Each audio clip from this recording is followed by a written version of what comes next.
Амазоны ширэнгэн ойд амьдардаг огт унтдаггүй омгийнхан. Амазоны ширэнгэн ойд 400 хүнтэй пирах омгийнхан амьдардаг. Тэд огт унтдаггүй бөгөөд стрессгэгч зүйлийг мэдэхгүйгээр тайван амгалан оршин тогтносоор байна. Пирахчууд өөрсдийгөө энэ дэлхийн хамгийн аз жаргалтай хүмүүс гэж боддог. Тэд баян тансаг амьдрал атаархал гэгч юу болохыг мэддэггүй бөгөөд бурхан байдаг гэдэгт ч итгэдэг ажээ. Ингээд та бүхэнд энэхүү хачирхалтай омгийнхны талаарх мэдээллийг хүргэж байна. Нойргүй амьдрал. Пирах омгийнхан унтах нь тухайн хүний эрч хүчийг сулруулж насыг богиносгодог гэдэгт итгэдэг. Мөн тэд унтаа цэрвэл өөрийнхөө нэг хэсгийг алддаг гэж боддог байна. Нөгөө талаасаа тэд амьдрчгүй орчин нөхцлөөсөө болоод унтаж чаддаггүй. Тодорхойлбол тэд шөнө унтаж байхдаа хортмоогоо татгуулж өгөх аюултай байдаг ажээ. Тийм ч учраас шөнийн цагаар пирахчууд унталхгүйгээр хийх ёстой ажлуудаа хийдэг байна. Тэд өдрийн цагаар 20-30 минут л нүдэн амраадаг бөгөөд омгийнхан ухаанлыг ихч зүйлийг мэддэггүй гэнэ. Тэдний хувьд ирээдүй гэж байдаггүй. Тэд зөвхөн өнөөдрөөрөө амьдарч аз жаргалыг мэдэрдэг ажээ. Пирахчууд омгийнхоо хамгийн настай хүний туршлагаар л амьдардаг. Тэд цагаан арьстан байхгүй байсан үеийг өвөг дээдсээ болон өнгөрсөн зууны түүх гэх мэт зүйлсийн талаар юу ч мэддэггүй. Хэл болон үр удам. Пирахчуудын хэлэнд 3 их шиг 7 гэгүүлэгжил бий. Тэдний хэлэнд би, чи, тэд, баруун, зүүн гэсэн үг байдгүй бөгөөд нэг гэсэн үгийг огт ашигладаг байна. Тооны хувьд хит хитэн болон их гэсэн хоёр ойлголттой л байдаг. Мөн ээж болсон эмэгтэйчүүд өөрсдийгөө хэдэн хүүхэдтэй гэдгийг мэддэггүй. Учир нь тэд тоолж чадахгүй шүү дээ. Гэхдээ тэд хүүхдүүдээ нэр болон царайгаар нь таньдаг ажээ.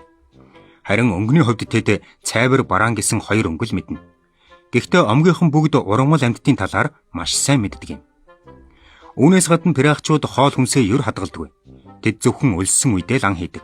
Учир нь тэд их эдхийг гүн нойрон давтахтай адил муу зүйл гэдэгт итгэдэг байна. Омгийнхан бараг ихэнх зүйлсээ дундаа хэрэгэлдэг бөгөөд зэвсэг болон хувцсан л хувийн эзэмшилд байдаг гин. Пирахчууд өөрсдийгөө хай-ати ихи гэж нэрлэдэг. Энэ нь шулуун гэсэн утгатай үг юм. Тэдний үзэж байгаагаар орчин үеийн бүх зүйл тэгш бус байдаг гинэ. Тэд хөрш омгийнхонтойгоо дотн харьцаанд орохыг буруутгадаггүй ба ичих гомдох гэх мэт сэтгэл хөдлөл, санаа зовнилын талаар ямар ч ойлголтгүй байдаг. Ойн хүүхдүүд. Пирахчууд бурханд итгэдэггүй бөгөөд тэд хүн төрлөختнийг ой мод бүтээсэн гэж үздэг. Түүнчлэн 100, цаг хугацаа, түүх зэрэг үгнүүд тэдний хувьд зүгээр л аваа юм. Хэдийгээр ойн амьдрал аимшигтай боловч пирах омгийнхан тэрхүү айдсаас таашаал авдаг гинэ. Даниэл Эвертитийн төсөл. 1977 онд пирах омгийнхан руу Америкийн иргэн Даниэл Эвертит очжээ. Тэрээр гэр бүлийнхнийхээ хамтаар хэд хэдэн нутгийн иргэдтэй найз болж чадсан байна. Гэхдээ тэдэнд Христийн шашны талаар ойлгуулна гэдэг боломжгүй зүйл байжээ. Тэд Даниэлээс цагаан хүн та Христийг харсан уу? Түүнийг цовдлж байхыг харсан уу? Хэрвээ үгүй бол Библиэд үнэн зүйл бичсэн гэдгийг та яаж мэдж байгаа юм бэ гэж асууж байжээ. Мөн омгийнхан түнд пирах хүн бүр ширэнгэн ойг харж мянган сүнсний дуу хоолойг сонсч байсан гэж хэлсэн байна. Ингээд пирахчуудын асуусан асуулт Даниэлд нэгийг бодогдуулж тэрээр өөртөө мөнхийн асуулттай үлджээ. 25 жилийн дараа Даниэл хэл шинжээч эрдэмтэн болж өөрийнхөө үлдсэн амьдралыг пирах омгийг судлахад зориулахаар шийдсэн байна. Аз жаргалтай хүмүүс. Даниэл тэдний талаар пирахчууд бодож санах зүйлгүй бялдууч зангүй энэ дэлхийн хамгийн өөрийнхөө хүмүүс юм хэмээн бичжээ. Мөн тэрээр тэдэнд хуурамч ээлдэг зан, баярлалаа, уучлаарай гэх үг байдаггүй. Тэд хизээд нэг-нэгнийг харахтаа дуртай байдаг. Мөн пирахчуудад хулгай хийх, эсвэл бусдын амь насыг хорох зүйл байдаггүй. Пирахчууд хизээж архаг ядаргаанд ордоггүй. Тэнд хинч амиа хорлдоггүй. Би пирах омгийнхонтой байх хугацаанд тэднийг ямар нэгэн сэтгэл зүйн асуудалтай, стресстэй байхыг огт хараагүй.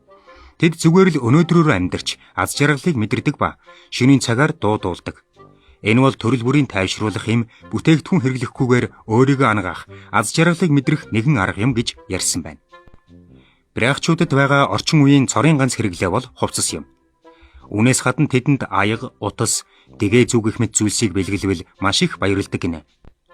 Тэд ирээдүйн талаар ер санаа зовдоггүй. Өнгөрснөө мэддэггүй учраас аз жаргалтай байдаг ажээ.